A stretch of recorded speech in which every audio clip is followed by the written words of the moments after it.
Përshëndetje dashur miq, mirë se vini në Elevate. Kam kënaqësinë t'ju njoftoj se ky episod sponsorizohet nga Lajthiza dhe Ring Center. Sot kam ftuar politologun Ermal Hasimia. Do të shohim një anë tjetër të tij. Ai nuk flet shpesh, megjithatë besoj që ka plot për treguar. Përshëndetje Ermal. Mirë se vjen në Elevate. Ermal, je vazhdimisht i fokusuar tek politika tani, po duket sikur ke një qasje pak më të tërhequr ndaj zbulimit të gjërave të tjera të jetës tënde. Pse është kjo? Futa një në Google dhe shkruajta emrin tim, Ermal Hasimia, dhe ke parasysh që dalin ato pikat kryesore që të tjerët kanë kërku. Dhe më bë shumë qef, në fakt, sepse gjëja parë që ditë aty Ermal Hasimia gruaja. Do me thënë... Që kam i kërkuar. Do me thënë njerëzit kanë interese, ose Google-i, algoritmi ka interese për këtë pjesë. Unë e dija që përveç se kam dalë nga tregu juridikisht, sepse jam me dikë, po do të thëmë përveç kësaj, do të thëmë mendoja që kisha dalë nga tregu edhe thjesht si personazh. Mendoja se këto gjëra mbyllen 30 vjeç. Megjithatë, jo, me kohët e sotme kanë edhe jetëgjatësia është rritur, edhe çdo fazë e jetës duket sikur po zgjerohet në kohë. Edhe ndoshta ne përfitojmë më shumë prej kësaj. Pse jo ta vlerësojmë këtë gjë. Shaka ishte, shaka. Po gjithsesi e pashëm përpara gruas, unë do doja të ktheheshim pas tek fëmijëria jote. Ti je rritur në Tiranë? Në Tiranë, po. Edhe unë edhe prindrit e mi. Prindrit me se janë marrë? Madje edhe një pjesë e gjyshërve, se pjesa tjetër pse janë nga Gjakova dhe nga Dibra Madhe. Por një pjesë janë nitur. Gjyshja ime Dibrane, nga Dibra Madhe, ka lind në Tiranë. Pavarësisht se deri ditën e fundit të jetës saj ka fol Dibrançe. Me Dibrançe që unë akoma më tingëllon kështu si diçka prallore në kokë. A i kanë ruajtur ato traditat gjyshërit? I kanë ruajtur shumë kollaj. Dibranët i kanë ruajtur shumë kollaj traditat sepse janë shkrirë, kanë qenë në një kontekst që nuk ka pas presion asimilimi ose diçka të madhe për të ndryshuar. Edhe ato që quhen sot lagjet vjetra të Tiranës janë në fakt 50-60% me Dibran. Dibranët dhe Tiranësit janë shkri sot në një amalgam që e ke vështirë të ndallosh nga njëri tjetri. Po tek ti kanë përçuar këto tradita apo ti je rritur si Tiranës? Unë jam rritur si Tiranës edhe prindët e mi si Tiranës. Domethënë edhe baba im kur ka shku për herë të parë në Kosovë mas luftës, e shikoja që përpiqej i shkretit fliste gegnishtën e Kosovës, po nuk ja dilte. Sado përpiqej fliste gegnishtën me cilën është rrit gegnishtën e Tiranës. Kështu që lejohet ky podcast që flasim pak Tiranës shumë, mos ta trashim gjuhën, mos ta bëjmë. Mund të flasësh siç e ndjen që të flasësh. Se unë nuk them dot jam Tiranas për shembull. O je Tiranë, o nuk je, po Tiranas... Në këtë emision, secili është i lirshëm të tregoj vetveten dhe unë e inkurajoj këtë gjë. Megjithatë, unë kam mënyrën time të folurit që është e tillë edhe, kështu që, por kam hasur për shembull deri diku Ali Mehmetin edhe ai flet në këtë mënyrë, pra në mënyrë. Kjo është gjëja me cilën jemi rrit, domethënë. Kur takojmë dikë rrugë, ha më çka ke bë? Kur shkoj në shtëpi, unë nuk i them mamas time për shembull, mami çfarë na ke përgatitur për drek? E them, ma, çfarë na ke bërë për drek? Kjo është gjuha që flasim, gjuha jon, e kemi në gjak atë gjë. Pjesa tjetër pastaj e origjinës, që është Gjakova, ajo ka ndikuar më tepër, sepse gjakovarët kanë një lidhje fanatike me qytetin e vet, me origjinën e vet. Është jashtëzakonshme lidhje që ka ai qytet. Dhe ata e kanë rrit shumë më fort atë gjë. Njerëz gjithmonë të qetë, pa zhurmë, s'ka në gjakovarët që janë Tiranë nuk ka VIP, nuk ka njerëz të famshëm.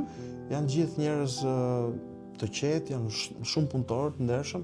Do të thënë kjo lloj kategorie njerëzish, por e kanë rrit lidhjen me qytetin jashtëzakonisht shumë. Domethënë edhe njerëz që për shembull stërgjyshi im kur ka ardhur Ibrahim Hasimia ka ardhur në 32-shin, 36-ën ka marrë në shtetësinë shqiptare dhe unë ta imagjinosh domosdoshmë se sa periudhë gjatë ka kaluar, po prap kur isha i vogël pyesën njerëzit çfarë e Gjakovari thoja. Po si as kisha qenë herë Gjakova, s'di asnjë gjë nga Gjakova. Kam përshtypjen se kushdo që ka ardhur nga Kosova e ka ndjer më shumë. Se kanë të gjitha, jo. Jo? Im shoq për shembull e ka. Edhe ai është nga njëri gjysh nga Kosova dhe ai e thot gjithmonë jam nga Kosova.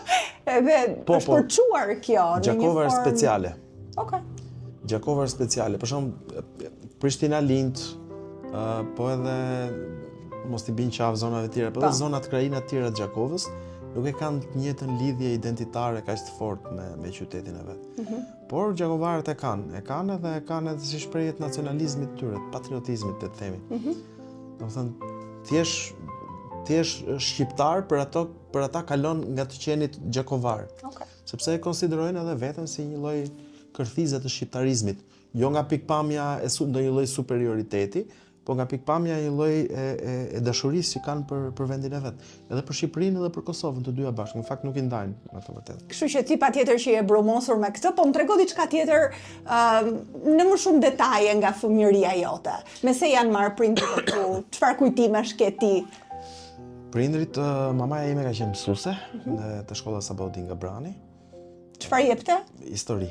Okej. Ka qenë mësuese historie. Kur unë kam qenë i vogël, asnjëri nga dy prindërit e mi nuk ishte i talentuar me pralla. Mos dinte këto prallat, këto hirushja, bërbarda, këto. Mundohet të dinte edhe si ngjisnin, po mos më kanë treguar ndonjëherë, unë kam lexuar libra pastaj më vonë. Okej. Kështu që kur kam qenë i vogël, unë jam rrit me historitë e Aleksandrit Mas, Spartakut, Julius Cezarit. Do të thënë mund ta imagjinosh një fëmijë tash që ti e lëshon direkt në një det të madh imagjinate, ndërkohë që fëmijët e tjerë rriten me diçka shumë të programuar, me uniforme, fillon me ato prallat e vogla. Kështu unë lëshojnë direkt tek. Kështu që ti je ushqyer me histori dhe realitet, jo me këtë botën imagjinare. Herojt e mi ose e mbaj mend për shembull kur kishim luftra me lagje. Ishte 21-shi që ishim në zona këtej nga ana e Majtës apo nga Branit, shkollës, dhe nga ana djathtë pastaj ishte shkolla që si e quanin me atë magazina, nuk e di se e kishim vënë emrin asaj lagjes. Si ishte emri zyrtar, kuptohet, po ishte një magazinë e madhe ashtu e quanin. Dhe ç'a ndodhte? Bëheshin 30-40 fëmijë këtej, 30-40 ande, zhvillonin luftra, krijonin kështu pengesa, barriera ke kufiri ishte shkolla Sabautin nga Brani. Edhe zhvilloheshin dhe betejë aty brenda. Po, kishin me armë druri, kuptohet, me shigjeta, me gjëra, po. Nuk ose vritej njëri, po kishim qef me luanim film, si thosh. Dhe mbaj mend që ishin këto shokët e mi dhe përgatisnin nga herë kështu këto helmeta letra ose kartoni ose një gjë ose një buroje. Kishim qef, ishim kreativ. Edhe gjëra që s'bëhen sot më. Edhe secili zgjidhte, unë jam, thoshte njëri, unë jam filani nga filan, machiste, për shkak, unë jam Herkuli, thoshte tjetër, të gjithë personazhe filmash. Kurse unë kisha personazhe libra, thoshte në Spartaku, si Aleksandri. Okej. Kështu që po kjo të diferenconte deri diku. S'besoj se kanë kuptuar njëri nga tjerë rrotët se kush ishte Spartaku, po.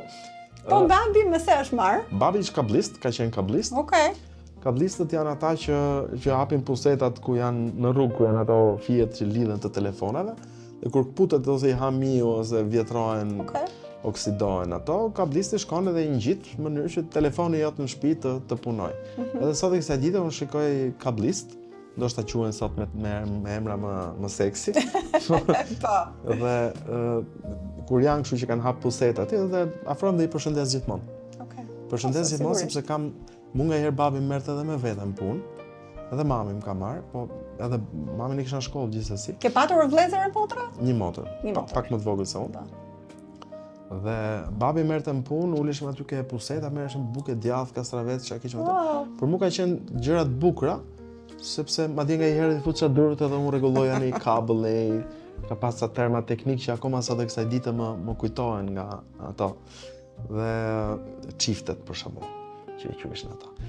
Kanë qenë çiftet që bashkoheshin të këtyre kabllove, domethënë aty ku puteshin. Dhe për mua ka qenë gjë shumë e bukur, përvojë se më merrte me veten në vende ndryshme, shkonim, rregullonim, bërim. Domethënë këta kanë qenë prindrit e mi, gjyshin me kanë pas në burg politik, kështu që rrjedhimisht edhe prindrit. Këto ndryshimet e 90-s pastaj si të gjetën ty? Ti ke qenë 90-ën unë kam qenë si vjek 15 vjeç gati. Nice, fillimet e adoleshencës, e mban mend mirë besoj. Po, jo, patjetër që e mbaj mend shumë mirë. Më gjetën ato imazhet kryesore kur më thua mua 90-ta, më kujtojnë dy gjëra, dyqanet Bosch, edhe nga ana tjetër ai Petronini me klasat pajama, që më lidheshin gjithë si pingvinet, gjithë me njëri tjetrin, mos kishin ftoftë, etj. Gangsterët e lagjes që na bënin kontroll kur futeshim te dera e Petroninit, të kapni 5 lekësh në një gjë. Ti ke qenë studioz si natyrë? Kam qenë, po, kam qenë. Okay. Kam qenë studioz, por nuk kam qenë nxënës i shkëlqyer. Domethënë, nxënës shkëlqyer kishim gosën e klasë Eliana, për shembull. Pra nuk ishe sistematik i bie. Unë isha shumë sistematik. Problemi që kam pas gjithmonë jetën time unë që nuk e kam pas atë aftësinë maksimale dhe të admirueshme, shumë realisht e kam të admirueshme që kanë disa njerëz për të ulë dhe për të bërë disa gjëra pavarësisht ajo pëlqejnë apo pëlqejnë. Okay. Do thënë ç'a ndodh, unë mund të rria çdo mbas dite, mund të rria 5, 6, 7 orë në shtëpi mbi libra. Problemi është ndërkohë që merrja dhe lexoja kimin për shkakun që se kisha ndaj shumë qejf në të vërtetën. Mund të dal 8 në gjimnaza, 9 kështu me shumë sforco. Mesataren e përgjithshme do të kam pas ke 9.2, 9.3. Por më fal, 9 ke fizik për shkakun kam qenë shumë mirë, kam qenë 10 letërsi, histori këto patjetër. Dhe por kimi, lexoja kimin këtu dhe ç'a bëja këtu anash, kisha Freudin, Nietzschen, Kafkën, do të thënë këto tjerët, dhe në një moment caktuar hajtë bëj çik pushim, edhe kaloja ke këta tjerët. Do të thënë, unë mund të lexoja shumë më tepër se sa një nxënës i shkëlqyer, le të themi.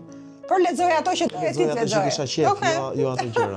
Dakor. Por e ktheja konsideroj si mangësi vetes, sepse e kam ndjekur që e kam pas edhe më vonë. Po njeriu duhet të jetë në jetë i aftë që të bëj dhe gjëra që si ka qejf. Është shumë interesant sepse në një bisedë që po të dëgjoja online, ti thosha pikërisht këtë edhe në shkollën ku ti drejton tani që duhet nxënësit që të bëjnë edhe gjërat që nuk i kanë qejf të bëjnë. Ndoshta ka qenë një plotësimi edhe i natyrës tënde kjo. Po i njeh problemin më mirë kur e ke kaluar. Po, e drejtë.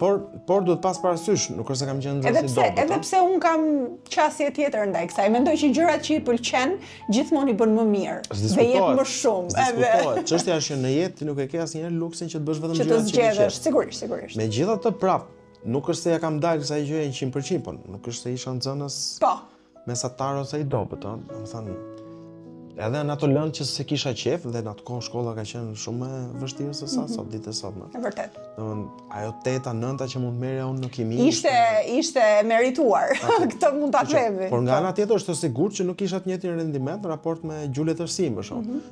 Gjule Tërsin në disa tema unë mund kisha lexuar më tepër se sa mësuesja, për arsye sepse kisha gjetur ca libra më tepër. Në 98 normal ti vendose që të shkosh në Paris, në mënyrë interesante sepse i kishe mbledhur vetë paratë e udhëtimit, si ka qenë historia. Ku i ke gjetur këtë? Po tani do bëj një punë kërkimore edhe unë. Po, e vërtet, nuk kam shit fiq me thënë vërtetën. As nuk kam shku me bursa. Po. Dhe ishte e thjesht në 96, në 97 ndodhen ato që ndodhen në Shqipëri.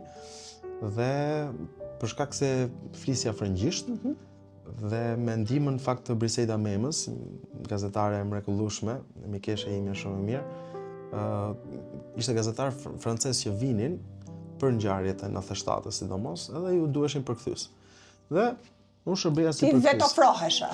Patjetër, jo vetëm ofrohesha, ishim super i lumtur sepse paguheshim $100 dita. Në atë kohë kishte euro. $100 po si gjeti ti këto punë, domethënë me njohje, me këtë Briseidën. Briseida për shembull thoshte ka ardhur Marc Semon i gazetës Libération, një gazetarët më të mirë të Francës. Pra ti ishe në gjimnaz në atë kohë apo? Jo, në 97 kam qenë në universitet. Okej, domethënë ishe futur në universitet. Kisha filluar po universiteti, gazetari, ëh? Gazetari. Okej. Dhe po kishim kohë plot si student. Dhe kështu që punoja si përkthyes, krijova me ato lek kam pas bërë diku $3.500. $3.500? Në 97 ishin të jashtëzakonshme. Por për ato $3.500 kam rreziku kokën. Pse? Sepse kam shku në Vlorë për të taku Zani Çaushin e këta bandat e Vlorës me gazetarët. Kemi shku në përcepa të ndryshëm në Shqipëri, kam pa Kalashnikovin 2-3 herë këtu ke syt. Wow! Nga Kalamaj 16 vjeç që sa ata ishin më të frikshëm, ata të vrisnin. Ata që ishin të rritur merrnin Po vesh. ti ke qenë natyrë që merreje kaq shumë rreziqe në përgjithësi? Se më thosh sot se bëja më po. E bëje sepse doje të fitoje parat, sepse kishe kuriozitet edhe pasion për atë punë, apo se do ndërroje për Parisin që do shkoje më vonë? Gjitha bashk. Okej. Që gjitha bashk. Kjo puna Parisit ishte motivim jashtëzakonshëm, sepse po imagjino ti thoje dikujt se tani është bërë më e zakonshme, po. Ti thoje dikujt që do shkosh me studime në Paris. Unë me studime isha në Tiranë, po. Po merja diplomë, po jo shkollim. Kurse po ideja që do shkoja në Paris me studime. Kishe udhëtuar ndonjëherë jashtë? Po, kam qenë në 92-shin në Francë. Fitova një konkurs bashkë me shumë nxënës tjerë të frëngjishtës. Kështu që ti e dije si ishte Franca. Paraj se çfarë them. Okej. Do thënë dhe imagjino nxënës gjimnazist që ti shëtit 3 javë nëpër jugun e Francës. Côte d'Azur, Provence, etj, vende më të bukura, çfarë them. Kështu që e kisha një ide, kisha qenë në Paris në 96-ën me një seminar, shumë shkurt në fakt. Dhe aty kam dy miq shumë të mirë, Shivi dhe Denis Morenit, të cilët në fakt më ndihmuan në ato, sidomos në ato 6 muaj Nëse të parë. $3.500 ti i kishe me vete. $3.500 në Paris në atë kohë zgjasnin, sidomos në fillim se do paguash disa gjëra fillestare, Po. jo sigurimi, librat e këto ato. Zgjasin 2 javë. Okej. Sot zgjasin dhe më pak, po të shkosh të regjistrohesh, se do bësh regjistrime, Po, do se bësh bëre, sigurime, okay. do pagush. Pra, dhe ti u regjistrove në një shkollë gazetarie dhe atje, apo Jo, shkenca politike? Shkenca politike. Dakord. Një shkollë e majtë, Më e majta e mundshme. më e majta e mundshme, pra nga ti me bindje të djatha, nuk e di tani sa të formësuar ai kishe këto bindje të djatha në atë Jo, kohë. ende jo. Sepse për një adoleshent deri diku prap nuk është se... Unë kam qenë 22 vjeçar kur kam shkuar në Paris. Okej. Bindjet e mia të djatha lidheshin me ca reflekse familjare, historike etj.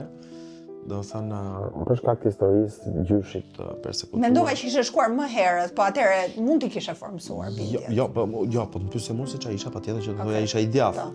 Po nuk isha i djathtë që isha mbas 3-4 vjetësh. Dakor. Që u bëra mbas 3-4 vjetësh. Po si në këtë shkollën e majt? Po, patjetër. Po pse? Nuk ndikohesh nga ambienti i shkollës? Nganjëherë, shiko, ç'a ndodh me vezën kur e hedh në tigan, do më ngurtësohet. E njëjta gjë është edhe me ty. Nëse sepse unë mendoj që të qenit i majt ose i djathtë është diçka që lidhet edhe me filozofinë tënde të jetës, që ti e ke marrë nga prindrit, nuk e ke marrë thjesht nga librat. Ti lexo libra sa të duash, por në fundit ato mësime, vlera që të kanë dhënë prindrit që kur je i vogël, të bëjnë ty të majt ose të djathtë ideologjikisht. Natyrisht, të majt të djathtë nuk të bën a je me PD-n, a je me PS-n sot. Është komplet tjetër gjë. Të bëjnë ato mësime, për shembull, ato parime që më ka mësuar mua baba dhe nëna ime kur kam qenë i vogël, janë gjitha parime të individualizmit tipik të libertarianizmit. Ato gjëra që unë i kam gjetë nëpër libra me vonë, thoya po këto më ka mësuar babi kur isha 3 vjeç. Domethënë, ideja që njeriu duhet i dalë zot vetes. Po. Duhet siguroj jetën e vet, që të tjerët s'të kanë asnjë borxh. Që nuk duhet të jesh viktim. As të sillesh si viktim dhe presësh prej të tjerëve dhe të qahesh. Domethënë këto lloj parimesh të forta, parimet edhe të meritokracisë, do diçka duhet të arrish me punë, me sakrifica, s'ka rrugë të shkurtër. Këto lloj parimesh janë gjitha parime në fakt që janë në thelb të individualizmit të libertarian. Flasim të neoliberalëve, siç i quajnë të majtët, ato parime me të cilët është ndërtuar djatha e Thatcherit, e Reaganit, e këtyre klasikëve, se tashmë në Europë edhe djatha është çik gjysmë populiste, me ca kombinime nga e majta etj. Por në thelb ky ishte qëndrimi që më ka mësuar prindrit dhe unë kur shkoj atje, ekspozohem maksimalisht ndaj literaturës së majt. Domethënë nga ato që shkoj kisha Marx, domethënë. Ditën e parë që hyra në universitet në Paris 8, futa brenda, ishte dita e zgjedhjeve studentore. Nuk kishin këto sindikatat e studentëve që ishin ato. Dhe shikoj tabelat e mëdha aty. Unë kisha nga Shqipëria nga 97, imagjino. Domethënë 5 vite më parë kishim në Shqipëri ishte akoma zyrtarisht komuniste. Ne shikoj sindikata trockiste. Ju fton të votoni për këtë. Sindikata maoiste, sindikata staliniste, sindikata marksiste-leniniste e vërtet. S'kishte asë gjë përveç ty, ishin gjithë nuancat e ekstremit majt. Më thash, ku kam marrë tu, unë qa desha tu, se kisha iden se qa universiteti. Po pse zgjodha atë universitet? Nuk e zgjodha unë. Okej. Unë thjesht pash një dritare të hapur edhe kërceva direkt. Këta miqtë e që thash, deri dhe shivi përpara. Këta njihnin një profesor të nderuar atje që jepte mësim, Muhamedin Kullashi, një profesor të mi më të dashur që kam pasur gjithë jetën time dhe mik shumë i mirë aktualisht nga Kosova, i cili ndihmonte studentë vazhdimisht që të vinin. Dhe më pyet ai, këta më lidhen me këtë profesor, ky profesor më pyet për çfarë doni studioni. Vija nga gazetaria, dhe çfarë do studioni? Në gjë ke shkencat sociale, se kisha iden. Do shkoja në matematik. Dhe gjithsesi ai universitet ishte i njohur për shkencat sociale. Okej, vetëm kur vin letrat me faks që do i çonim në ambasadë, shkenca politike. Që do bëhen politikanë, të ç'pun kam unë me këtë gjë. Se isha ignorant, isha i paditur, nuk e dija që shkenca politike dhe të qenit politikan është njësoj si studimi letërsisë dhe të bërit shkrimtar. Ti nuk bëhesh shkrimtar duke studiuar letërsinë. Ose. Ose o bëhesh o s'bëhesh. Ti kur studion letërsinë bëhesh kritik letrar, po jo shkrimtar. Megjithatë u përshtate Ermal, u përshtate me Parisin, u përshtate me ato mundësi që ishte krejt ndryshe. Vjen në Shqipëri, kthehesha, apo u zhyten atë botën franceze? Për një muaj, një vit e gjysmë, nuk...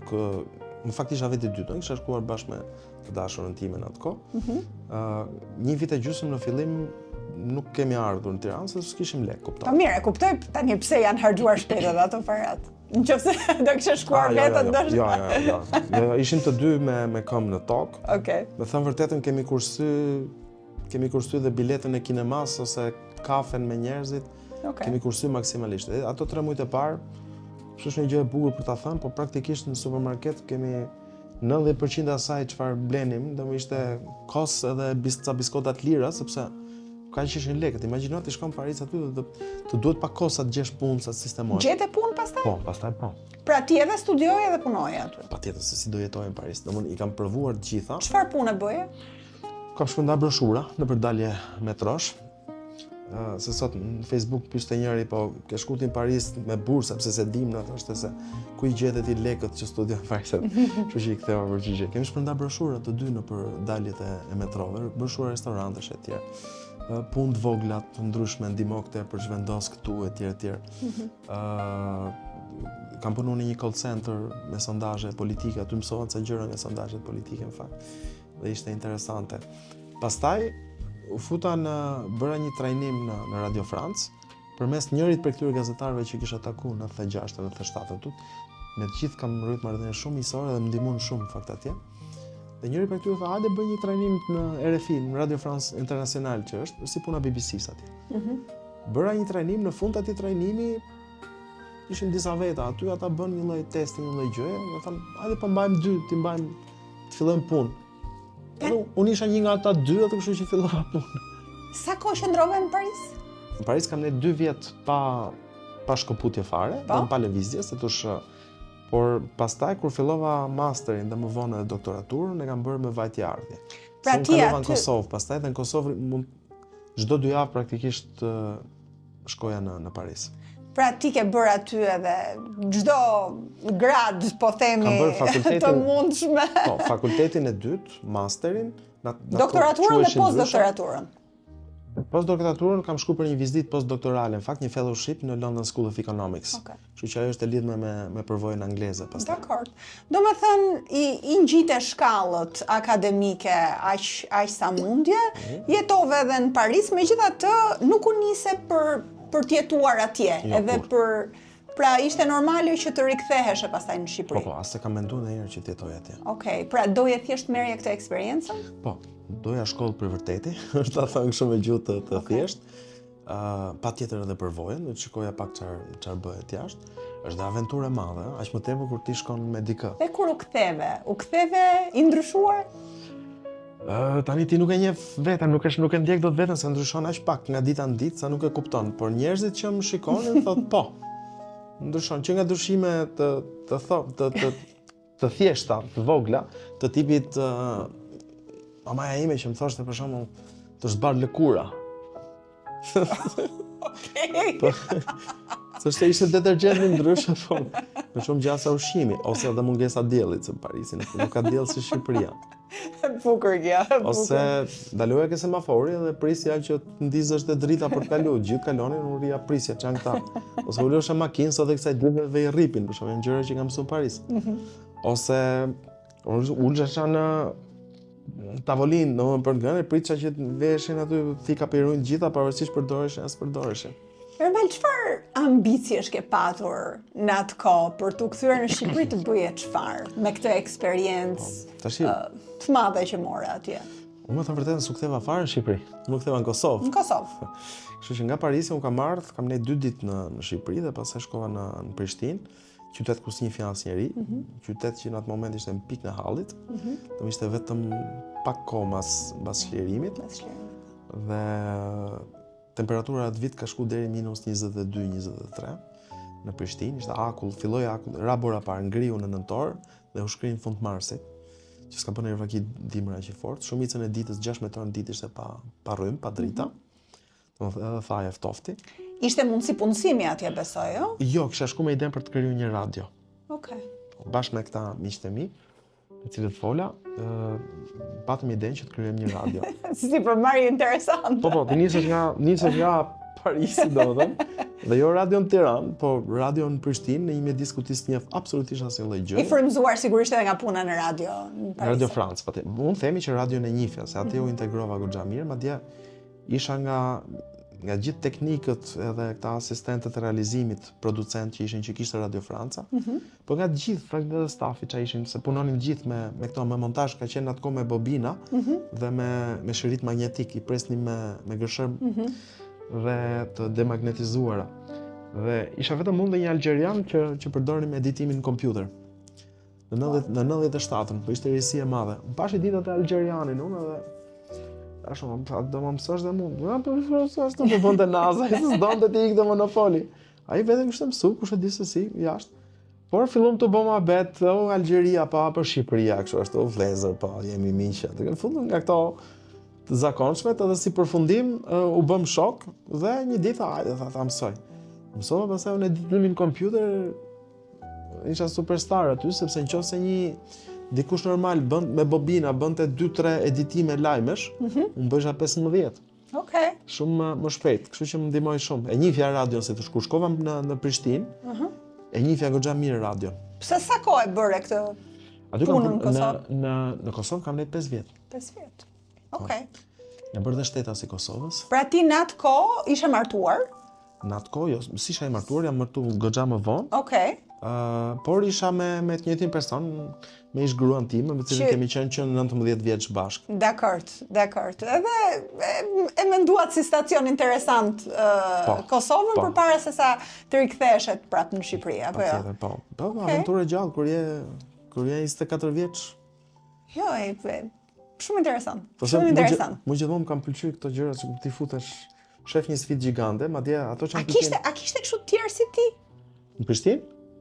Po, domethënë të brezit tënd që bënin këto eksperimente me jetën në atë kohë, po themi. Përveç atyre që shkuan emigrant, po themi, edhe. Duhet këtë pas patjetër se shqiptar si përmarrës. A erdhi dikush me ty në Francë që të studionte në shkollën tënde në atë kohën që ti ishe aty? Po, kanë ardhur. Ka pas persona që sot janë edhe të njohur, kam njoft persona të njohur, edhe kam punuar me persona të njohur.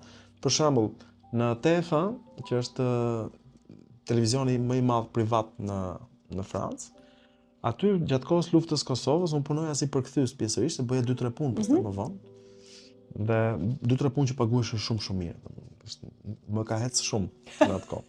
Punoja, po imagjino që mund të fleja 4 orë në ditë, sepse punoja pjesën 8 orë ditës dhe shkoja pastaj në shkollë në universitet, për shembull në fundjavë, unë filloja punën të premte në orën 7 masdite, fleja në studio të radios, të Radio Francës, gjeja një cep ku skalonin njerëz, fleja aty, haja në mencën e radios, si që ndërtesë e madhe gjigante, dhe mbaroja punën, kështu i zinxhirosja njëri mas tjetrit dhe mbaroja punën të hënën në 7 të mëngjesit, kur i hypja trenit dhe metros për shku në universitet, se në orën 9 kisha leksionet.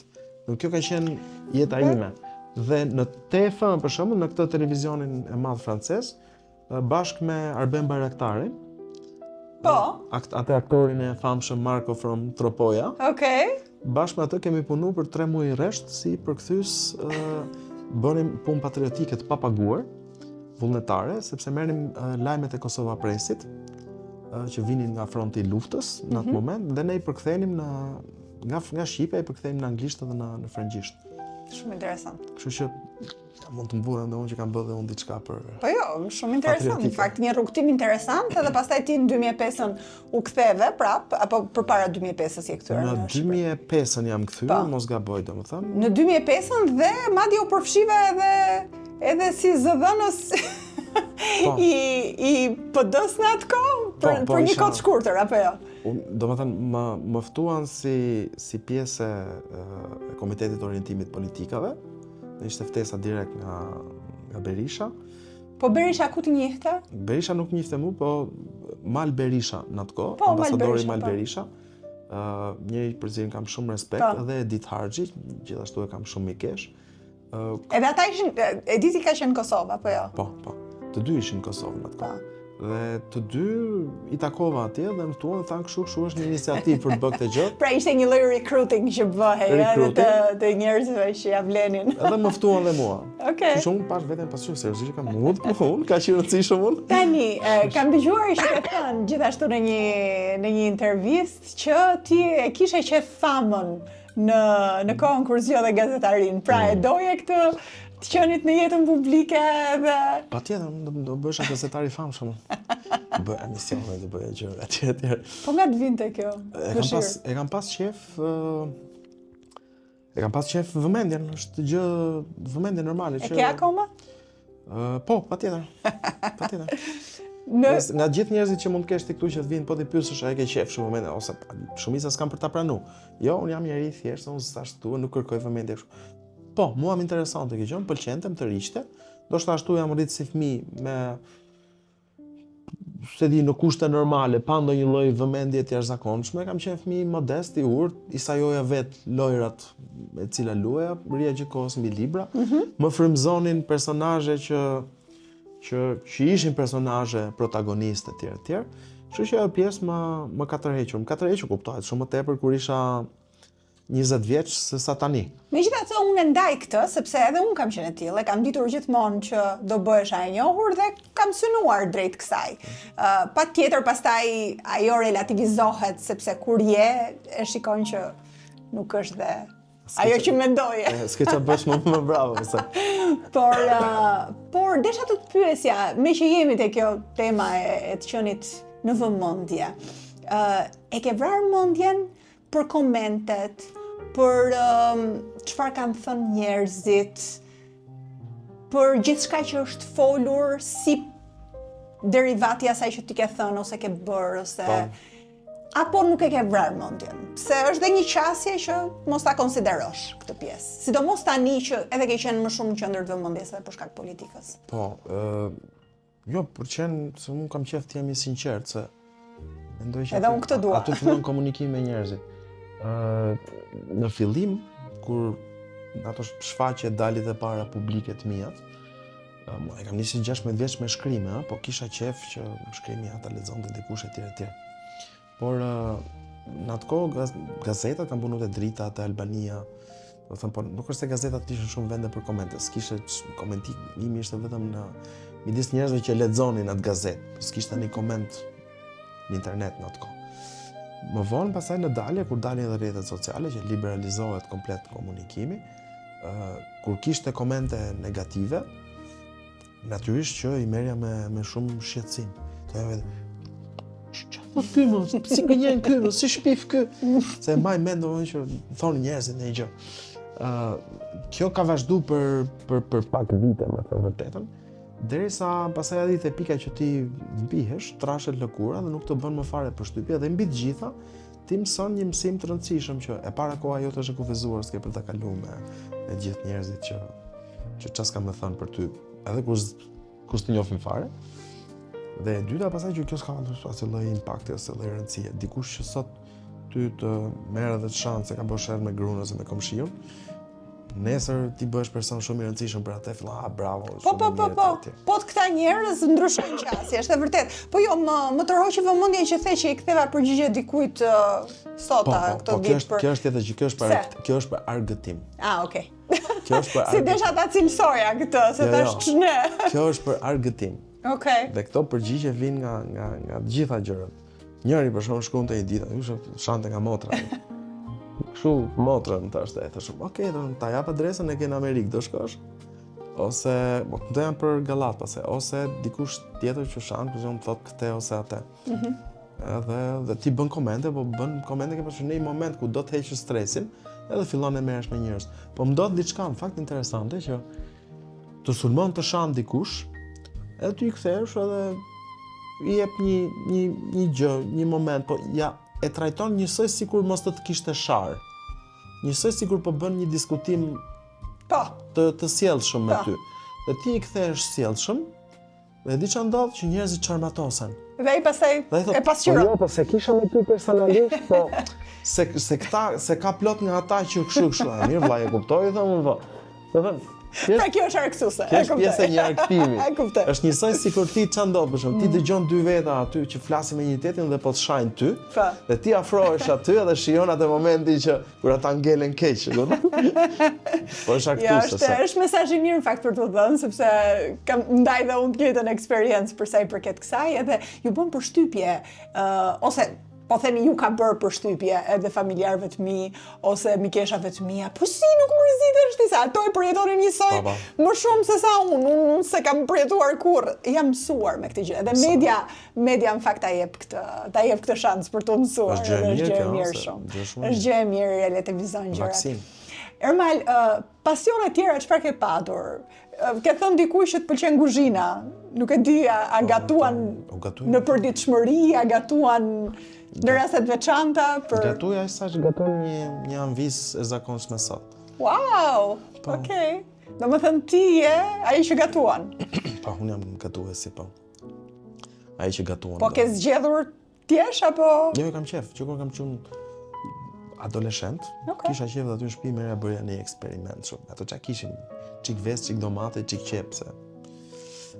Pastaj në Francë besoj e ke sofistikuar disi këtë pasion. Në Francë ishte më për qef. Në Francë do gatuja për të mbjetuar, se s'kisha lek me shkon. Edhe mëson nga francezët. Kuzhina franceze është Mëson, po në Francë kam gatuar më tepër grosh edhe burani se sa gjëra franceze. Se sa salsëra franceze.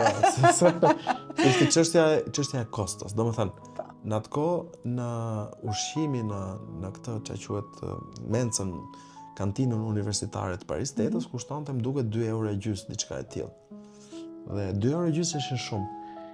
Po ti bleje vetë gjërat, te tregu e kam pasur aty në 18 në Paris, domethënë atë lagjen time, po ti bleje gjërat aty vetë, ty të kushtonte shumë më pak. Dhe më dilje më lirë se sa aq, edhe më lirë se ai 2,5 €. Po kur ti je student, s'ke lek, domethënë ç'a do bësh, do kursesh. Megjithatë më vjen mirë sepse jep një shembull edhe për burrat e tjerë që na shohin edhe të frymëzohen pak edhe nga kjo. Po një pasion tjetër është edhe hiking, ë? Po. Ti je marrë me sport ndonjëherë apo jo? Unë kam qenë kampion i shkollave të Tiranës për një sport që ty s'ta përmendja kurrë. Që? Shkollave 8 vjeçare të Tiranës. Shahu. Mirë, okej. Se mbajta frymër një moment dhe ishte në mundje në një gjë. Jo. Darjen e kam pas mundës, në familjen time, Daja, Xhaja, gjithë kanë qenë sportistë. Okej. Të gjithë pa përjashtim, madje bëshin nga 2-3 sporte. Megjithatë, me kaq shumë angazhime sa ke patur ti, sigurisht që edhe nuk fundish edhe në sport tjetër përveç shahut. Do kisha dash, e kam provuar, un kam pas luajt futboll me ekipin e shkollës, shkollës Sabodi nga Brani. Kam përshtypjen që më fusnin kështu se isha çon i mirë më tepër. Dhe po në ekip të shkollës është për të mburrur se në atë ekip të shkollës ka qenë Nevil Dede. Është një futbollist i famshëm i Tiranës, ka luajtur me Kombëtaren, trajner i Tiranës dhe ekipeve të tjera më vonë, trajner edhe aktualisht. Dhe kemi qenë aty në lagje për shkak dhe më një nga krenaritë e mia kam luajtur me Nevil Deden. Kurse sportet tjera, shkova herë provova basketbollin, më dekurojun që në fillim se je shkurtët i zbë. Po pastaj hiking ka qenë si pasion, kështu që e ke bërë. Po. E ke nisur vetë apo të ka marrë dikush? Thash, hajta provoj. Kështu që shkova, totalisht i papërgatit. Ku shkove? Me kam shku me xhinse, me kështu gjërash. Mali i parë ka qenë mali i polisit nga Librazhdi. Nuk e ngjitëm deri në maj, se filloi bora u prish koha dhe zbritëm. Prej nga ati momenti pastaj, është si droga, ja, po e bëre një herë. Ashtu, a? Po. Po sa di edhe unë e kam bërë, po nuk më ka ngjitur. Ndoshta jam marrë me sporte tjera edhe. Ndoshta s'është droga e dur. Po. Jo, mua më ngjiti me të parën, dhe që nga i moment pastaj kam pas të rregullt. Të rregullt, do me thënë çdo javë, çdo muaj, çdo. Ka pas një periudhë që shkoja çdo 2 javë praktikisht. Do thënë, dhe kam shku me grupe, kam shku për qef, vetë, me shokët. Vazhdon e bën? Më pak. Okay. Më pak, më ngjitja fundit që kam bërë për shkak ishte me shokun tim, Agim Kasaj, pedagog dhe ai. Kemi shku shpesh në për kampingje në për gjëra kështu vazhdimisht me atë, kështu që kemi shku deri në Sahara, në fakt, me Agim. Dhe je ngjitur edhe në Kilimanjaro? Po, edhe në Kilimanjaro, po. Kilimanjaro kemi qenë me Gjergj Bojaxhiun dhe Artan Camin, një shok tjetër. Wow. Ajo është një ngjitje më sportive, më e vështirë pastaj. Si, kur ka qenë? 6 kilometra larg. 2015-ën. Do të kemi ndet mbi 2 javë ca, se një javë zgjat ajo ngjitja. Ne zgjodhëm rrugën më të vështirë. Te Kilimanjaro zakonisht ata që shkojnë si gjysmë turist i bien nga mbrapa, se nga mbrapa është më e rehatshme. Dhe zgjat 9 ditë.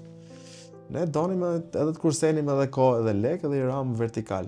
Wow. Machame Road, që quhen ata rruga Machame, që është rruga më e bukur, më e vështirë, ka dhe nivel kacavjerje vende.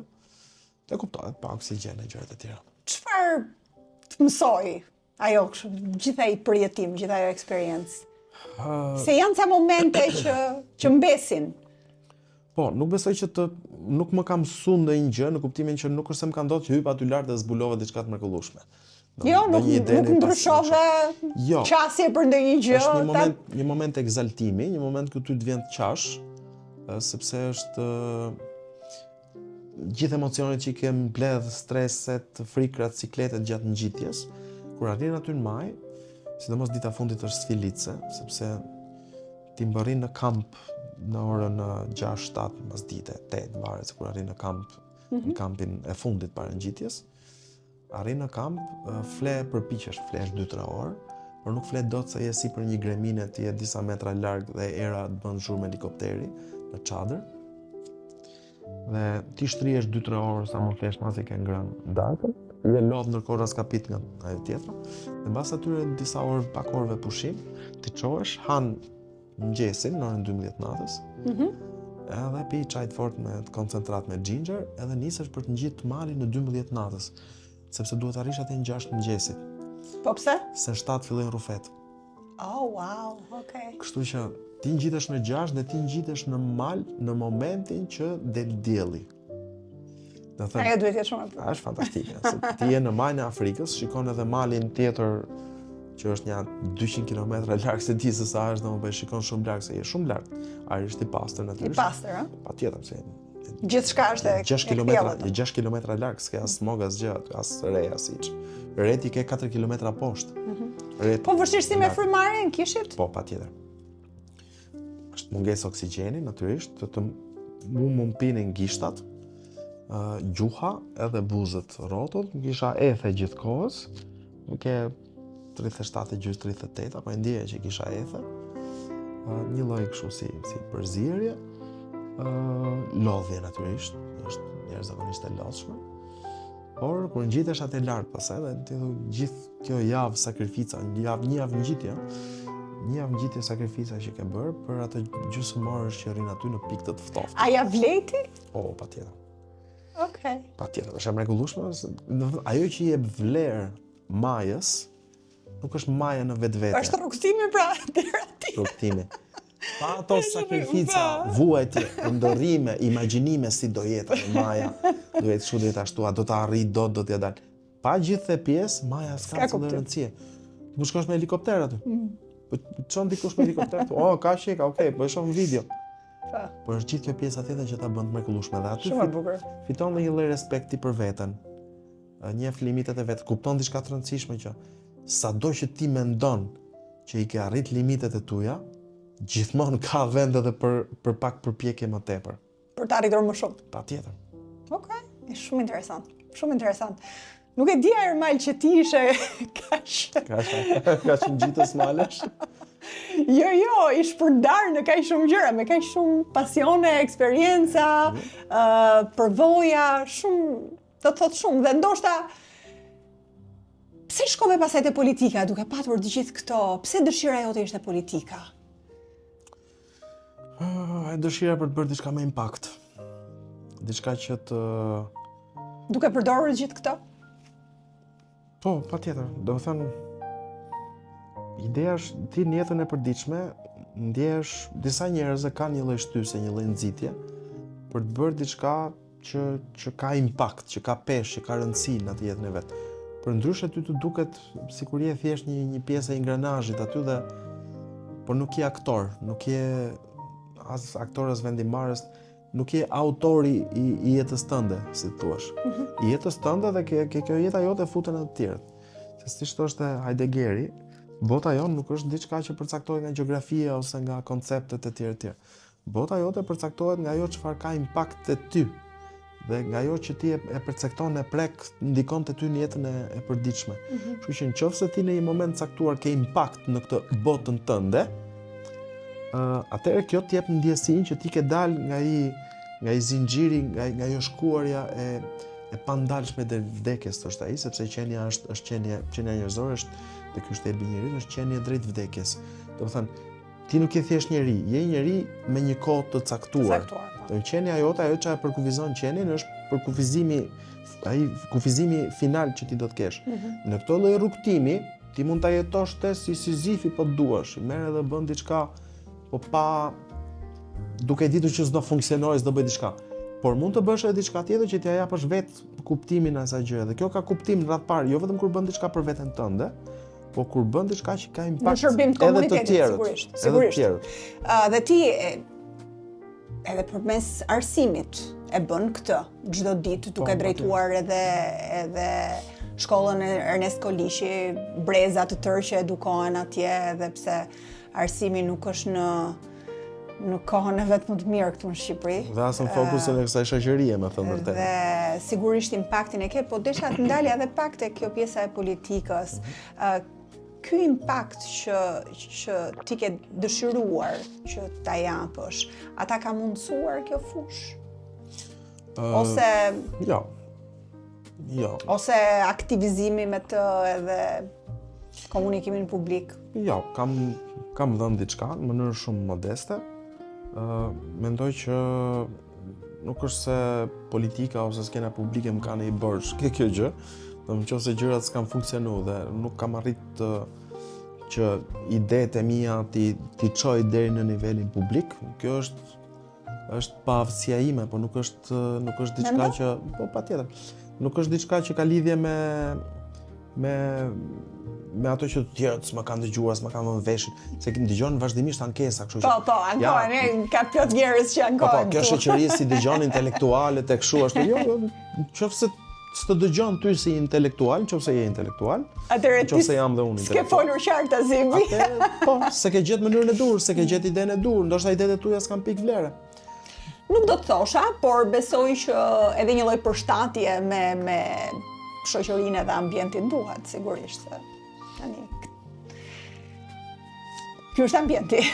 Është ambienti, ne përpiqemi gjithkohës që ta ndryshojmë ambientin rrotull. Kështu që ajo që është e rëndësishme është që të mos biesh në grackën e ambientit, edhe të përshtatesh me standardet e ambientit. E drejtë. Do të thënë, edhe kur e kam po edhe mos dorëzohesh në një farë mënyrë. Patjetër. Të vazhdosh ta bësh. Kur e kemi nisur shkollën, se nuk jam vetëm unë, kur e kemi nisur shkollën, e kemi nisur edhe unë edhe të tjerët me idenë që po bëjmë diçka të vështirë.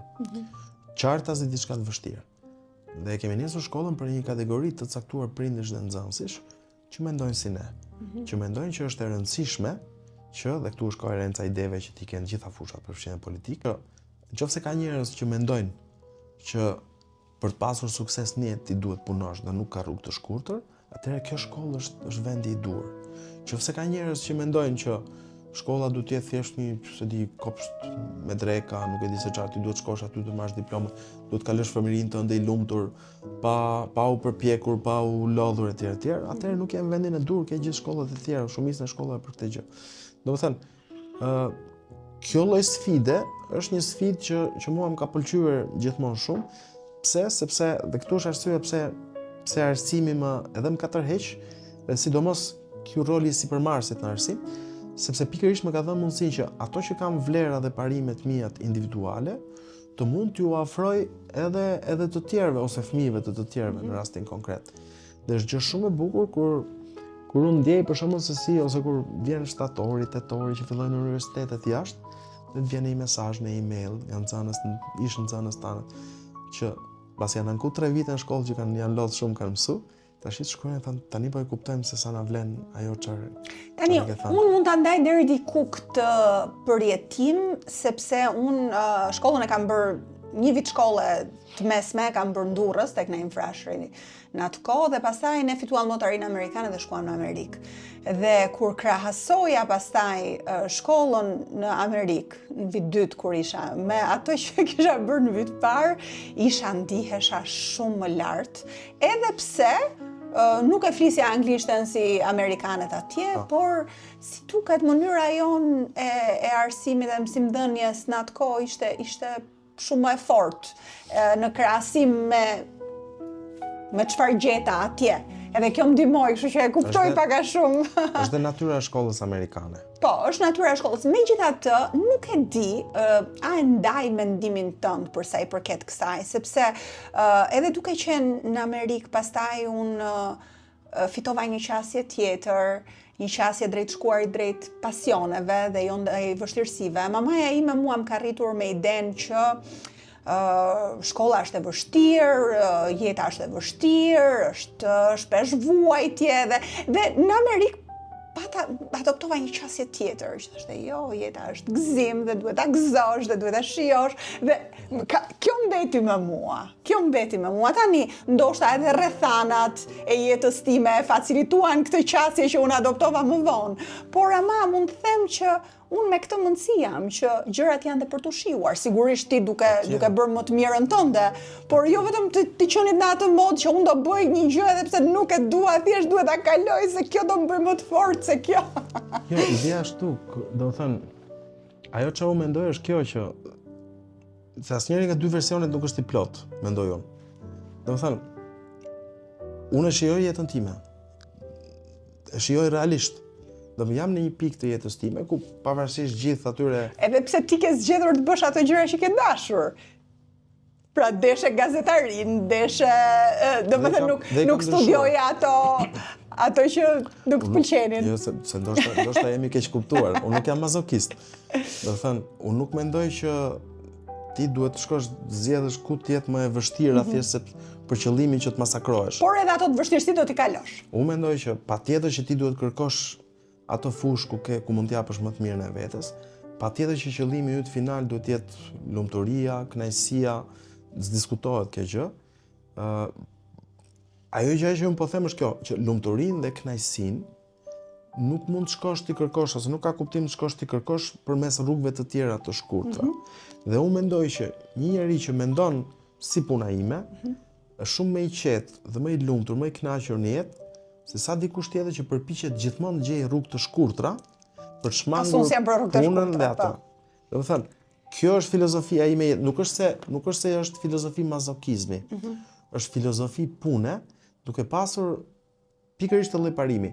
Do të arrish lumturinë, gëzimin, kënaqësinë, do të arrish përmes punës, kjo është më supremja, kjo është më e larta nga të gjitha. Po, nga ana tjetër, qasja pastaj më amerikane ishte që ti fokusohesh në ato gjëra që ti do, që ke prirje dhe punon drejt atyre. Pra, dhe këto të tjerat mund t'i lësh më njanë, sepse nuk të shërbejnë. Tani, po të më thuash mua që duhet kaloj tani kurse fizike, matematike, do t'a bëja me shumë mundim këtë gjë, dhe se kam pëlqyer. Dhe prirjet e mia janë ditur që në fillim, që kur unë isha në gjimnaz, po themi, që nuk kam shkëlqyer ndonjëherë, as në matematikë, as në fizikë, as në kimi, edhe pse babi im është profesor matematike. Por që e kam ditur se çfarë doja dhe mendoj që edhe nxënësit tani edhe studentët nuk e di a është mos i më përpara, a shkojnë drejt gjërave që kanë pasion, apo thjesht pasionet kanë filluar të zbehen nxënësve këtu në Shqipëri. Janë më të zbeta pasionet. Dhe kur ti rritesh në kushtet e mungesës, pasionet krijohen pasionet i ke më mëdha, më intensive, sepse gjithçka është më e vështirë, më e paarritshme dhe ti, duket çdo lloj dritare rreze që shfaqet, tak ty të ka pasioni për atë. Ditët e sotme interesante kanë përcuar shumë gjëra dhe mbi të gjitha janë rritur, jo të gjitha, por shumica dërmuese, janë të rritur me atë mendsinë që ose brenda kontekstit ku ju plotësohen dëshirat. Shumë gjëra i marrin si të mirëqena. Dhe pastaj edhe tjetra akoma më problematike, rriten me mendsinë që shoqëria ju ka borxh. Shoqëria duhet t'ju zbatojë që kanë vetëm të drejta dhe privilegje, por jo detyrime, madje nuk kanë as detyrime ndaj vetes vet. Dhe ky është problemi i madh. Po tregoj një Po më çudit kjo sepse nëse kanë këtë mundësi që shoqëria ju ka borxh, a nuk mendojnë që edhe politika ju ka borxh? Patjetër, diskutohet. Po se nuk duket se kanë një reagim të madh për padrejtësitë që ndodhin. Ti ke parti politike sot që kanë ndërtuar gjithë ligjërimin e vet, me idenë që shoqëria ju ka borxh, që shteti ju ka borxh etj. Do thënë, kjo është fryma e marksizmit në tërësi, është ideja që shiko disa të tjerë janë më të mirë se sa ty. Dhe fakti që ti e keq, ose si ashtu siç do doje ti, është faji atyre. Kjo lloj xhelozie sociale është ndërtuar në këtë lloj mënyre, me këtë lloj ideologjie.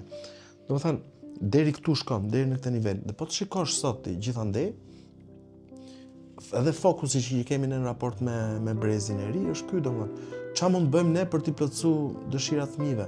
Domethënë, ti futesh diku dhe shikon në çdo dhomë fëmijësh, shumë shikosh dhomat e fëmijëve sot, po flas për një familje mesatare në shtresë mesme, të shikosh sa dhoma të mrekullueshme me plot lodra, gjëra etj. E para unë kur kam qenë i vogël s'kam pas dhomë. Unë fleja në sallon. Po justifikimi po ishte kohë tjetër ajo.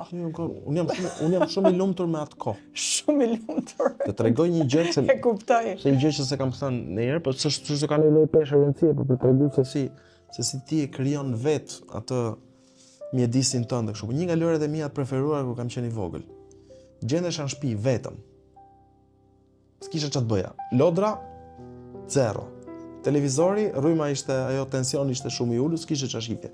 Kur kishte shifim në një film ke rajono. Në Versi, të mos ka qenë një film kështu. Filma që jepshin orën 2 ke rajono. Po si kisha as ato. Lodra jo, pisku vapës jashtë, mes i verës, me lut shame shokët fillojshim në orën 5 ose 6 ose futboll. Çfarë do bëjnë në shtëpi tash gjithë paraditën, kuptohet, pa kondicioner. Imagjino sot tretojmë pa kondicioner. Dhe çfarë bëja? Merja i batanie, se dia ti s'do di kesh arrit, janë ca batanie leshi të trasha ushtarake, jeshile. Po, i kam arritur, po. I ke arritur, okay. Jeshile kanë qenë kështu si ulliri ato më duket. Shumë të ashpra.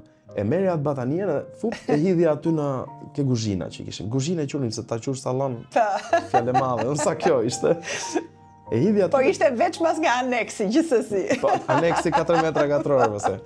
Dhe e hidhja aty si për çka ka qenë qylymi, domethënë. Edhe krijoi një lloj relievi.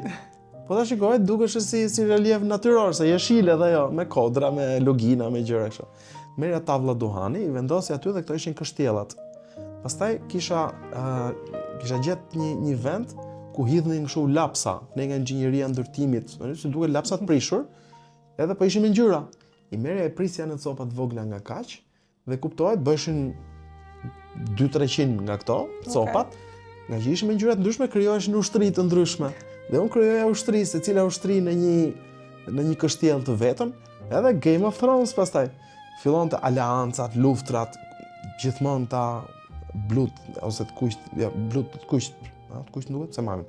Nëse po ishte një ngjyrë që unë kisha preferuar që ishin të mirët, edhe këta bënin aleancë me një nga ngjyrat e tjera, këta të tjerët pastaj me kështu, dhe më zgjaste 4-5 ora i film. Imagjino çfarë zhvillimi imagjinate. Fëmijët e sotëm s'di me lut. S'din. Ti po ta lesh aty në dhomë, çfarë do bëj unë tash? I'm bored. I'm bored, thot. Po me çfarë do luaj? Po me çfarë do luaj unë? Po, pse di luaj? Fillon mendo. Imagjino. Ne kishim lojra që thjesht uleshim me njëri tjetrin dhe kishim 30 opsione lojrash.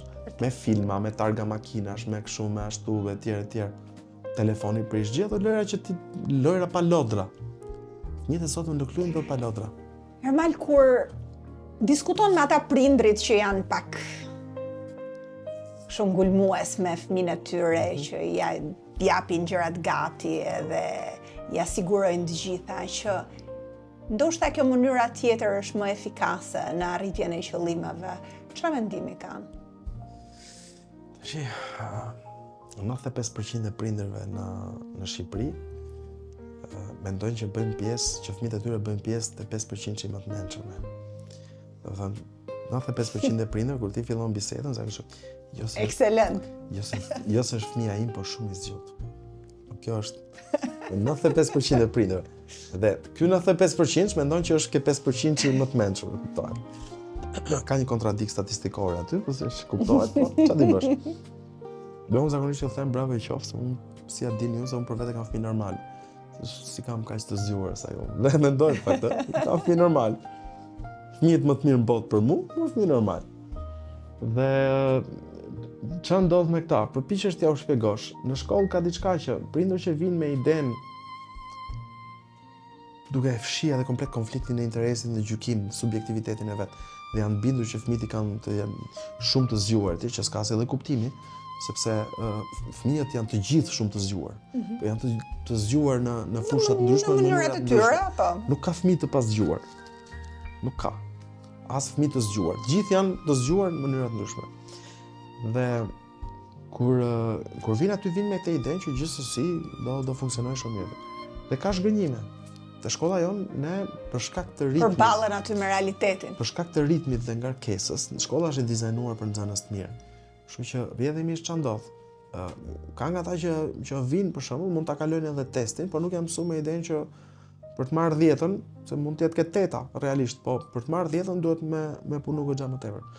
Dhe aty është momenti ku shqetësohen, bezdisen pastaj, sepse tremben nga 8-a, nga 9-a, nga 7-a. Dhe aty është momenti ku unë mendoj që nuk shqetësohen ndaj shumë për pjesën teknike, çka ka mësuar, çka s'ka mësuar nxënësi. Shqetësohen sepse ju prishet pikërisht kjo narrativa që fëmia im është shumë i zgjuar. Sepse prindër të tillë të njëjtën gjë e thonë edhe në shoqëri, rrotull. E kam ekselent, e kam me bursë bashkisë etj. Problemi është që pra e kanë mirakull më shumë se tek ata vetë se sa tek fëmia. Wow, okay. Në mënyrë të pavetëdijshme se cila është lidhja. Prindi në mënyrë të pavetëdijshme, ndoshta edhe vetëdijshme nganjëherë, dëshiron që të ketë një fëmijë sa më të zgjuar, sa më të mirë, që t'i dëshmojë gjithë planetit që ai ka bërë shumë mirë detyrën e vet si prind. Mendoj që është kryesisht e pavetëdijshme. Është instinktive. Dhe duke u jau mburrur dhe të tjerëve rrotull, e bind veten çik më shumë. Bind edhe veten. Domthonjë kjo është ideja. Po kur del një pengesë, një gjë, një pasqyrë që ty të tregon që nuk është ashtu, imazhi, titrat që dalin këtu alarmi, menjëherë është që ti s'e ke bërë detyrën siç duhet. Në fakt nuk është ai problemi, nuk mund qëllimin im nuk është i gjykoj prindit se çka kanë bërë, çka s'kan bërë. Unë jam absolutisht i gatshëm që ato gjëra që kam mësuar në 25 vite në arsim dhe me thënë vërtetën, pa ndonjë modesti, se duhet ta shmang, ka shumë pak njerëz në Shqipëri si unë që ta njohin arsimin nga parashkollori deri në doktoraturë. Jo për meritat e mia, po kështu më ka qellu karriera, gjërat që kam. Po sigurisht edhe meritat e tua janë, edhe është një qasje interesante dhe shumë mirë që ti e artikulon, e thua kështu, edhe kjo duket se ka funksionuar, sepse shkolla këtë imazh ka. Po desha ndalesha pak, me që po flisnim edhe për prindërimin, edhe tek fëmijët e tu, ti ke 2 djem edhe një vajzë. Nuk e di, the që janë normal. Komplet normale. Po si e si baba? Për këtë pjesë nuk folëm. Si thotë si jam si baba? Mendoj... Si do ta deduktoj? Shiko, unë nuk e di, sepse nuk të njoh përtej ekraneve televizive dhe kësaj bisede. Si do dukesh? Megjithatë, unë, shiko, unë them që ti je realist, edhe nuk do të thosha që i shtyn shumë. Paktën këtë përshtypje do kisha. I ke lënë të lirë që... E vërtet, e saktë është. Për mu ka qenë gjithmonë e rëndësishme që ato vlera dhe parime që kam marrë nga prindit e mi të përçohen, po patjetër. Përçohen tek Po je ngulmus kështu që bëj këtë, bëj edhe këtë, bëj edhe këtë, bëj edhe këtë. Jo, jam përpjekur t'ja unë gjis me induksion. Po jo kështu me... Okej. Për shembull, para se disa vjetësh, shkojnë në librari duke kërkuar një libër për çunat, edhe si ishte goca, s'kishte lind akoma në atë kohë, kisha vetëm 2 çuna, po kërkojnë një libër që të kishte këto mesazhet, këto që për cilat folëm deri tani, domethënë. Dhe se thash më kollaj kur e lexon në libër, të identifikohem me personazhin e tjerë. Marrë gjithë listën e librave, librat ishin plus gjysma librave janë skandal, janë me një filozofi komplet problematike. Dhe që thash s'kam ç'e bëj, nesër më shkova në punë, ishte edhe moment vere që kisha çik më tepër kohë. Ula në kompjuter fillova të shkruaj libër. Thash do shkruaj një libër për fëmijë, vetëm për 2 çunat e mi. Dhe çunat që ta bëja identifikimin fiks fare, domethënë 2 personazhet kryesorë të librit janë në fakt çunat e mi, Linda dhe Joni. Dhe e shkruajta librin dhe libri e kam printuar, botuar, nëse është më kapak, tamam. Vetëm në një kopje dhe e kam lënë vetëm për çunat. Domethënë sepse doja që ta lexonin librin dhe përmes librit të merrin këta. Më dështoi Hilja, sepse ai i madhi, që në atë kohë ka qenë në klasa 6 afërsisht, ai i madhi e pa librin, shikoi që personazhet përputheshin. Edhe u kthy, hapi kapak, më tha, po ky libri, tha, pse s'ka autor, tha. Ka vetëm titull. Po ti nuk gjete kështu një emër kot për t'ia vënë. Po, gjithsesi do ja u thoja. Megjithatë, kjo shkon çik kundër asaj që diskutuam më përpara, sepse është një lloj kontrolli, gjithashtu. Kontrolli fëmijët. Po, në atë që ti zgjedh që t'ju përçosh edhe e bën në një formë edhe duke shkruar një libër, shumë interesant. Patjetër, manipulim mund të thuash, manipulim, thuaj ndërkohë që, jo, mirë, mund të merret në 2 mënyra, ose për kushtim maksimal. Jo, e pranoj. Ose për kushtim shumë i madh, ose një lloj manipulimi. Por kjo është një farë mënyrë, një lloj drejtimi që ti do t'ja japësh. Ndërkohë që mund edhe të zgjedhësh ti lësh të lirë të zgjedhin gjërat e drejta. Shikoj, unë i kam lënë të lirë në shumë aspekte. Nëse unë kur isha i ri... Sa vjeç janë djemt? Nga 21 dhe 16 Po vajza? Vajza është 4 e pak. 4. Dhe nëse unë kur mbasi lindi vogël, supozojmë në ëndrat e mia ndërroja, fëmijët e mi do bëhen inxhinier, do bëhen mjek, do bëhen shumë. Asnjëri prej tyre s'ka për të bërë inxhinier, as mjek, as financier i madh etj. Kanë pasione e gjëra të vetat dhe pasione që s'm ka shku ndonjëherë ndërmend, domethënë se nuk e mendoja të tilla.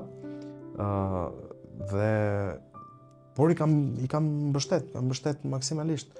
Shumë çuni vogël ka qef futbollin edhe është në një akademi futbolli, është jashtë. Dhe kështu që jeton jashtë, bën edhe shkollën dhe gjimnazin atje. Dhe unë e kam mbështet maksimalisht, por nuk i kam thënë një herë vetme që pa leje më bë futbollin, çeke futbollin ti se. Bëu në herë kështu është. Absolutisht asnjë lloj gjë. Ajo gjë që i kam thënë gjithmonë të dyve është kjo që zgjidhni vetë çfarë të doni, vetëm atë gjë që doni bëjeni mirë. Bëjeni mirë. Gjeni diçka që t'ju pëlqej, që t'ju kënaqë, sepse jetojnë në një botë ndryshe nga jona. Pra ata jetojnë jashtë?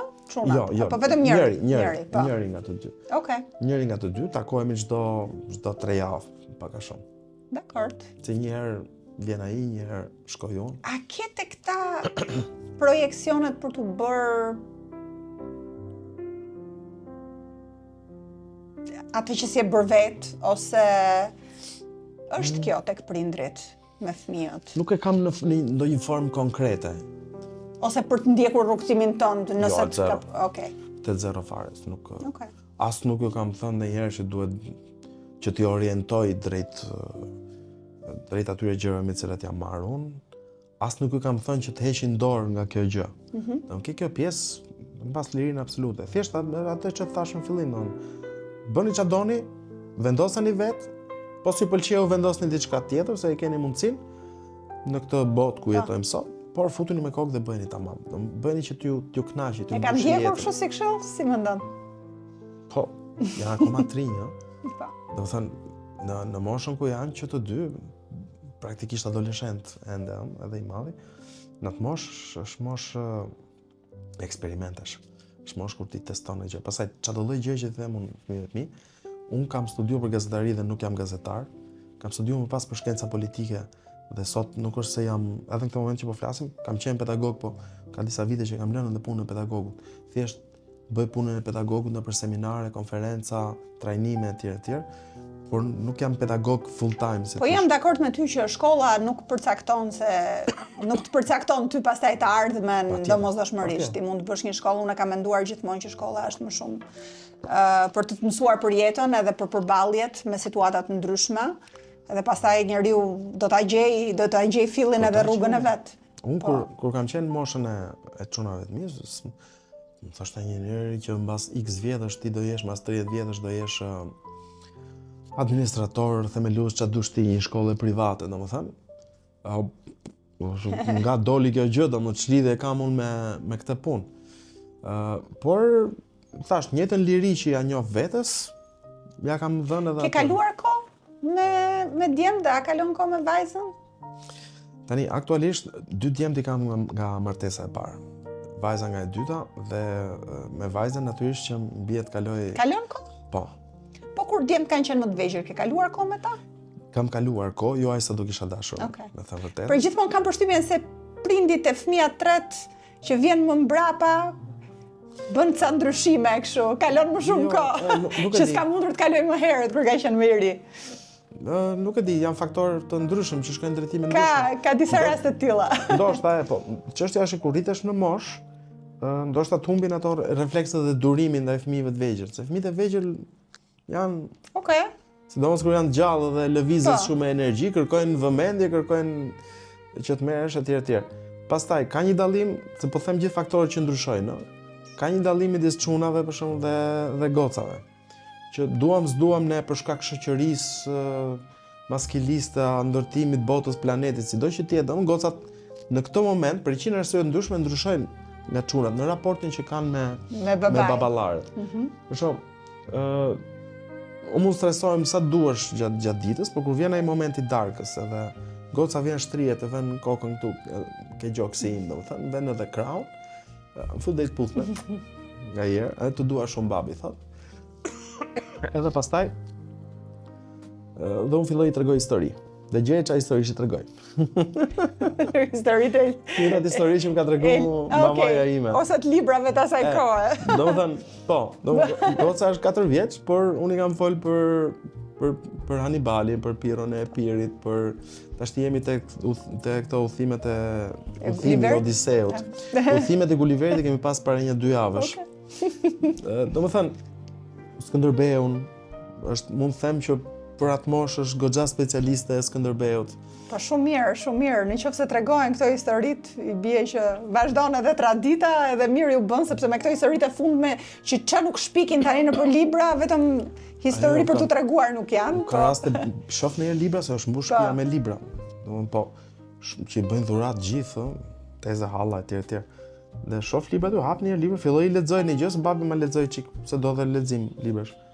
Marr lexoj, thonë asun vetë se kuptoj ku do me dal kjo prallë, domethënë.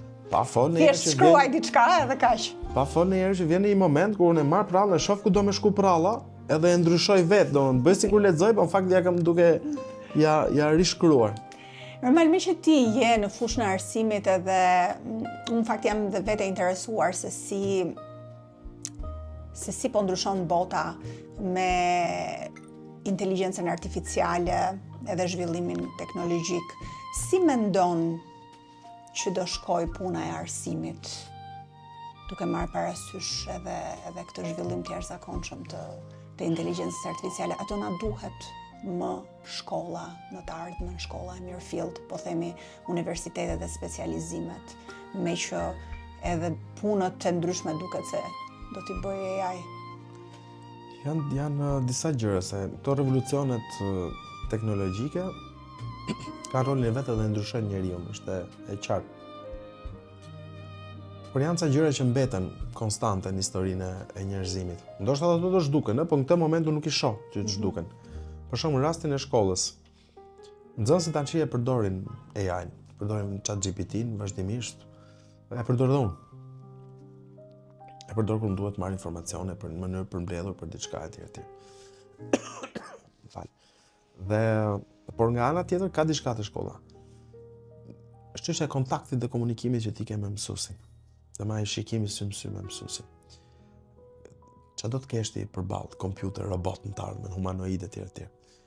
Nuk do ta gjesh dot dikë, një mësues bio, organik, prej mishi dhe kocke, të cilit t'i shkëlqejnë syt kur shikon që fëmia që ka përballë ka mësuar diçka, ka thënë diçka të bukur, ka ngjit një hap më lart, është më i rritur se sa dje.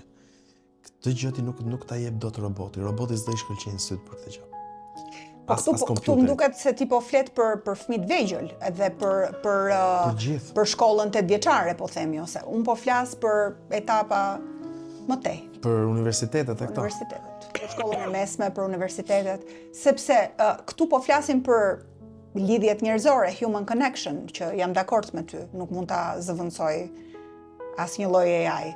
Por nga ana tjetër pastaj për sa i përket informacionit, gjithçka tjetër mund ta bëjmë më mirë se ne.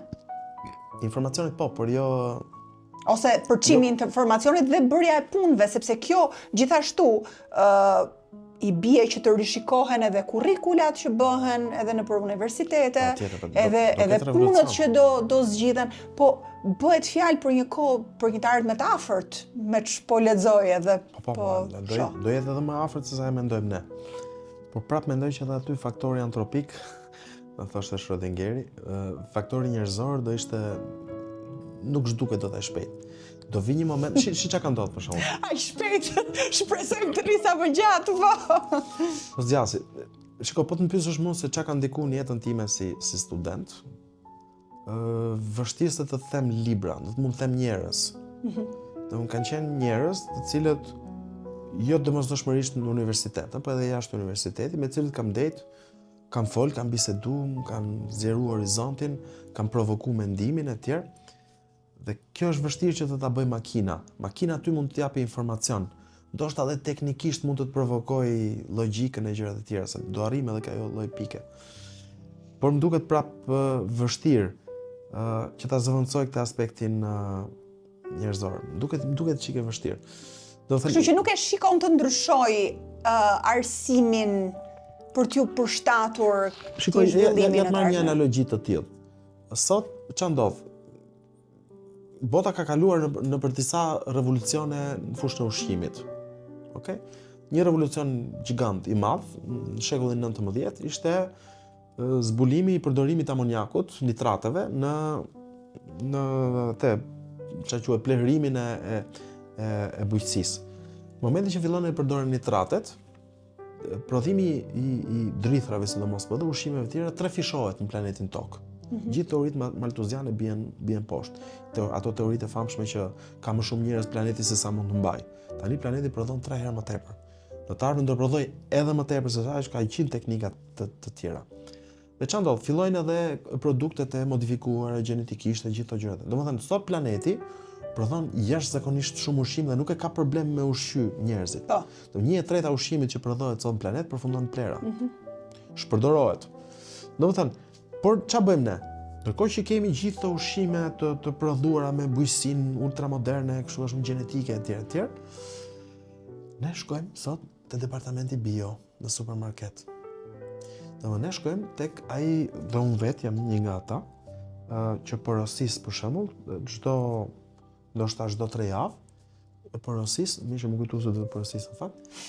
Porosis një shoqen time, Rezarta Çaushaj, që ka një fermë vogël bashkë me bashortin dhe të tjerë, dhe porosis një pako të madhe me domate, patate, presh, qep etj. Njëra më e shumtuar se sa tjetra, por gjithë shije.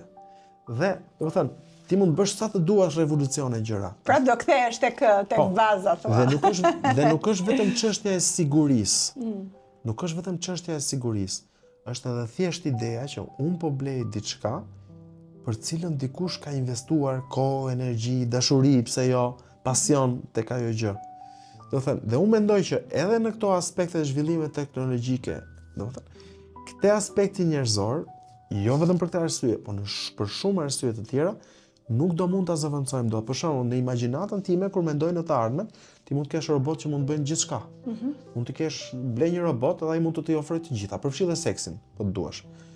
Por ndoshta edhe seksin për ta ofrojnë, njerëzit në një moment do thonë, dua të bëj seks bio.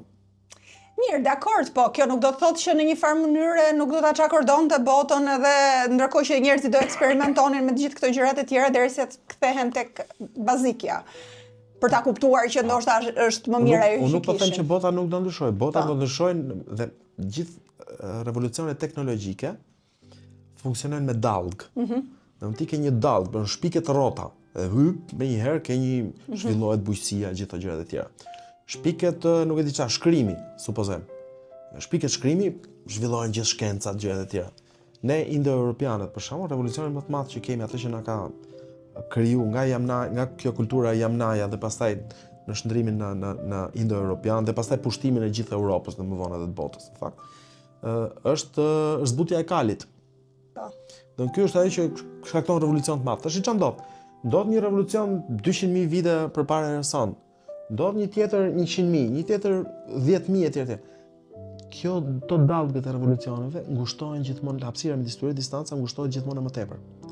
Sepse secili revolucion e bën edhe më shpejt të mundshme dallgën tjetër të revolucionit pasardhës.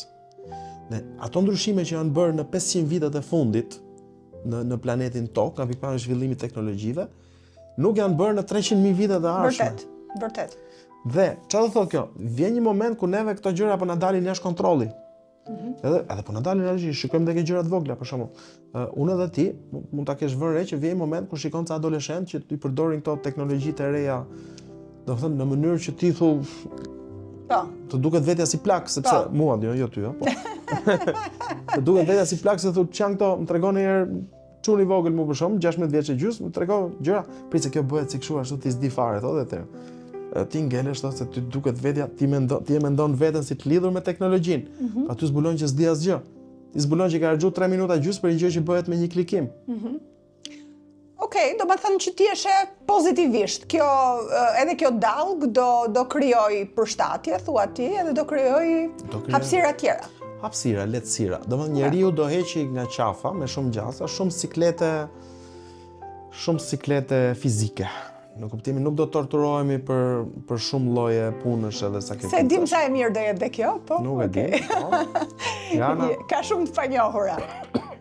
Po, e dyta dhe trupi jon nuk do të jetë më burgu jon me shumë gjasa. Për shkak zhvillimeve teknologjike. Se ky është problemi jon. Ti kur bëhesh 60 vjeç, 70 vjeç, trupi bëhet burgu jot.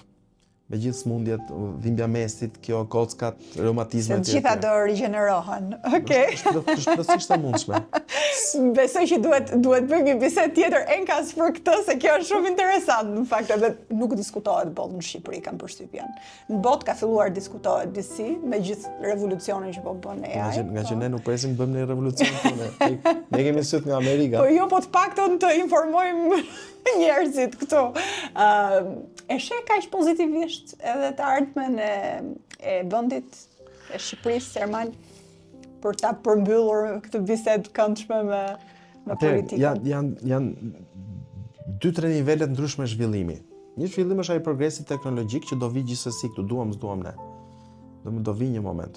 Jo, po flas për politikën në këtë rast dhe për të ardhmërinë e Shqipërisë. Shqipëria do vazhdojë të bëhet më e pasur se sa çka qenë. Okej. Edhe në një qeverisje si kjo që kemi aktualisht, me cilën natyrisht unë dhe ti jemi komplet kundërshtar. Qartësisht. Por jeta njerëzve do vazhdojë të përmirësohet pak nga pak. Dhe njerëzit do thonë si ka mundësi që ti opozitare thua që jeta do përmirësohet. Po, sepse problemi me qeverisjen aktuale, një është që nga rritja ekonomike nuk përfitojnë të gjithë. Përfiton shumë pak. Do më përfitojnë shumë, le themi 2.000-3.000 veta, që kanë kapur gjithë shtetin në dorë, në hierarki të caktuar, dhe përfitojnë shumë pak pastaj 2 milionë e ca shqiptarë të tjerë. Dhe kjo është problem shumë i madh. Është dhe problem moral, jo vetëm ekonomik.